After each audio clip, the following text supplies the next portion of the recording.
Kain tayo mga idol. Good afternoon mga idol.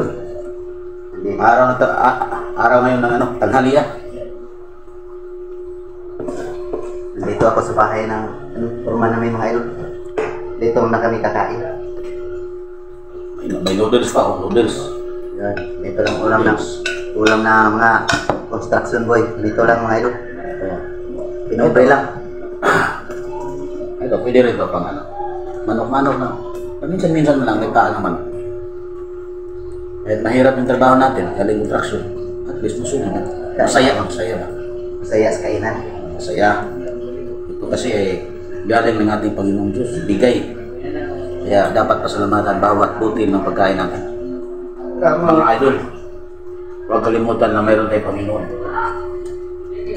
Yung bibigay sa atin ng lakas, biyaya galing, araw-araw galing sa Diyos. Bigay ng biyaya. Bigyan tayo ng lakas, so dapat tayo magpasalamat. Kung anong binigyan ng araw, salamatan natin ng mga idol.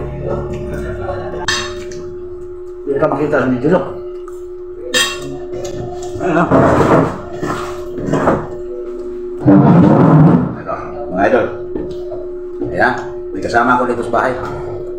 Dito muna ako kumain mga idol. Sa bahay ni Purman dahil malakas ang ulan sa labas yung gawas idol Bisaya, labas Tagalog. Kasi mahirapan ako kasi mag Tagalog eh. Mahirapan, ano man yan dong? Mahirapan mo tas kalisudan eh. Mahirapan si Kalisod. Hindi ko na alam kung ano pa yung salita ko. Kayo na bahala sa akin. Kaya naman kami nagtatagalog idol kasi mayroong nagre-request sa amin na hindi daw nila maintindihan yung sinasabi namin. Kaya napilitan talaga kaming mag-Tagalog. Simula nung nag-open kami ng isang araw pa ba yun, nagtagalog na kami lagi. Para makaintindi yung ang lahat. Para yung lahat makakaintindi. Gusto namin lahat makaintindi. Kasi Bisaya lang makaintindi. Mga idol, kumakain ba kayo na nagkakamay? Kasi ako, hindi ako sanay sa kutsara, tinidor. Gusto ko kamay talaga. Yung pag sinusubo mo yung kanin, ang sarap.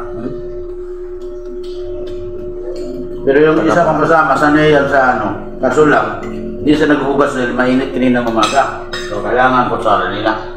Kutsara sa kanya. Kutsara niya. Ganun pa ng itlog ng pugo. Pugo ba tawag ito? At saka ito,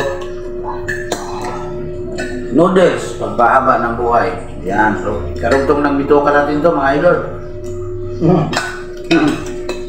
Para mahaba yung bitoka.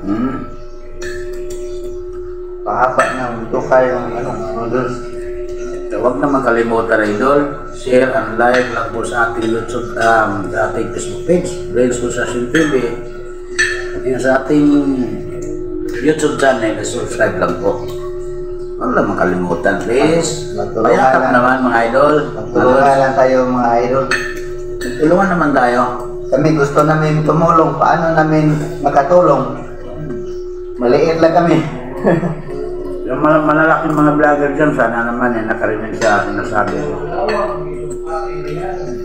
Magtulungan Bakit tayo naman? mga idol. Mga idol. Hirap na kami sa buhay sa construction eh. Nagsimula pa lang ako, 16 years old pa lang ako, helper pa ako noon. Hanggang ng construction pa rin. Ako nga, 16 years old. Dito na ako sa Cebu. Hindi pa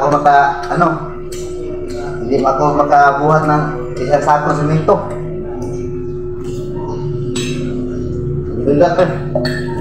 Kaya yung mga bata dyan na nag-aaral ngayon, dapat ito konting payo lang, no?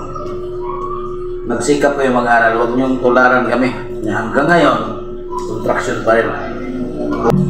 Hindi naman may nakapag-ipon ng pera dahil maliit lang sahod namin, pero okay naman, nakabuhay naman ang buong pamilya. Hindi naman ganun kaliit. Malaki-laki pa yun pag may overtime. Kung wala kaming ipon kasi pag may sahod kami, babawi naman kami sa hindi namin malikayan yung babawi kami. Gusto namin masaya, mag-inuman. Yung hindi mag-inom, ang sabi nila, sayang yung pira ninyo. Lasinggero ko, no? Babawi lang kami sa mga araw na pinatrabahoan namin na Pagod na pagod. Pagod Ang na. init lahat. Doon bigat talaga, at init doon talaga ang buhay namin. sumisikat sa araw ng umaga. Doon din umiiglop yung araw sa likod namin. Basta yung mga Hirap. kabataan, mag-aral kayo ng maayos. Huwag Yan. nyo kami gayahin. Tayo lang po mga kapatid. Tsaka yung mga may makaya talaga, huwag yung pabawian din ng mga anak nyo na gumagala-gala na mayroon naman paggastos. Sayang lang eh. Sayang lang na paano. Magpunta lang kayo sa Mertilio at saka Lagari. Paco, Mertilio. Yun lang. Ang hirap doon. At yung kamay mo, ay igo pa ng martilyo. Ako, naging purman ako mga idol. Ang hirap. Ilang taon din bago ako naging purman. Hindi basta-basta rin eh. Kailangan mayroon kang pinagdaanan bago kang maging purman. Marami na pinagdaanan, marami na experience. Hindi talaga mapurman pag walang kunti lang ang experience. Yan mga idol, mga bata nakarinig dyan. Ang hirap ng buhay ng construction worker. Minsan nanalait pa ng mga mayayaman. Mahirap mag-ipon kasi pag construction work ka, marami ka ng kaibigan. Yung mga kaibigan namin, hindi namin alam, mabait ba yun ang lahat. Doon lang namin nakilala ng mga iba rin kasama namin.